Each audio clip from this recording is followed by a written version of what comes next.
We have residence halls on campus, and you can get to know those through our website. We provide a couple of different options. We have traditional residence hall settings, and those are places where you're going to have at least one roommate. All those rooms are furnished with beds, with wardrobes, dressers, desks, chairs.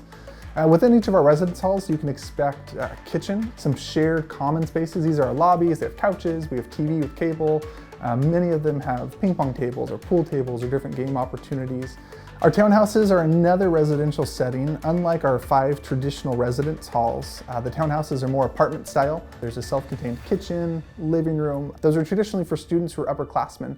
You don't need a car to live on campus. Campus is overall pretty small, so the walk from any dorm to any other building is really not that bad. And we have a beautiful campus too. It's all green, you know, so even if you do have to walk a little bit, like it's beautiful. It's awesome getting to walk alongside nature.